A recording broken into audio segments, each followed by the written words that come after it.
Hi, I'm David Merritt, Vice President and National Policy Director at the Center for Health Transformation.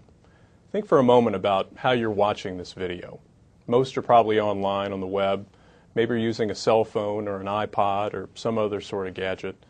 The important point is that these powerful, exciting technologies are second nature and are critical aspects of our everyday lives.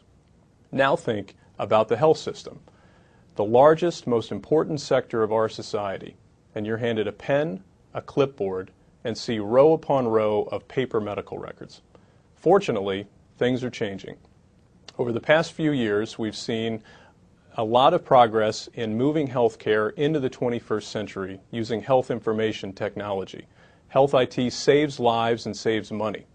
That's why tens of billions of dollars were invested in the economic stimulus package to incentivize doctors and providers to adopt and use modern technology like electronic health records. We at the Center for Health Transformation are pleased to announce the release of our new book, Paper Kills 2.0, which explores many of the issues that are bringing healthcare into the 21st century, from open source software, innovation, clinical research, patient-centered medical home. With us to discuss this are the two co-authors to the foreword of the book, former Senate Majority Leader Tom Daschle and former Speaker of the House and founder of the Center for Health Transformation, Newt Gingrich. Senator Daschle, thank you so much for being with us today and for your partnership in moving this important issue forward. Thank you, David. Congratulations on the publication of the new book. Thank you. You've been a vocal leader on transforming health and through health reform, including your best-selling book, Critical, and your work at the Bipartisan Policy Center. What is your view on the role that health IT will play in actually transforming the system? Well, I think we start with a couple of realizations. One of the realizations is that you can't fix what you can't see. And we don't have the level of transparency in our health system and our health marketplace that we need to be able to address the many, many challenges we face today. Nothing is more key to better transparency than HIT. The second real problem we have is that through administration, we recognize that in many respects we have a 21st century operating room, but we have a 19th century administrative room. We need to bring the administration of our health marketplace into the 21st century.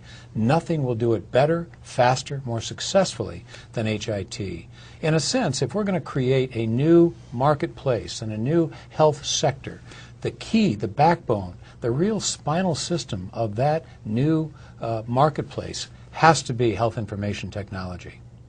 Newt, what are your thoughts?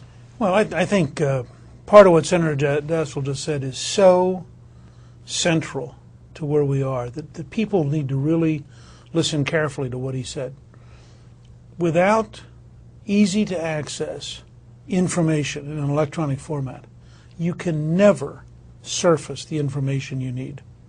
And I think this is really important to understand. Every place we look that has quality, where people are very, very productive, we have good data. We know what's happening. We're able to track it. But when you walk into a system that is very distributed with paper, and you really don't know, if I end up in a hospital with a paper-based record, and I go to a different hospital, they don't know what my allergies are, they don't know what drugs I'm taking, they don't know what's already been done to me. And as a result, you really increase both the risk of bad outcomes and you increase the waste of resources because people just don't know. So I think Senator Daschle put his finger on it. One of the keys to transforming the system is to make transparent the information flow so you can have both accurate health care and you can have an ability to know what works and what doesn't and to migrate people to what works. Newt, we've seen a lot of progress over the last few years. And I think we're on the cusp of some enormous changes. But what do you see over the next 5 or 10 years that can actually get us over that hump and to build such a system? You know, I felt the other week that I was at the cutting edge of the future when I was at Intermountain Health in Salt Lake City, which is one of the most advanced systems in the country using information technology, and has in Brent James maybe the most sophisticated student of health information technology in the world. And they have a very powerful project underway in which they are really trying to develop a very clear, personalized information system that allows them to bring the best of modern knowledge, including what we're learning in terms of genetics and the Human Genome Project, to the best of modern therapies, and apply it directly to you in an organized way that allows them as a system to continuously improve what they're doing.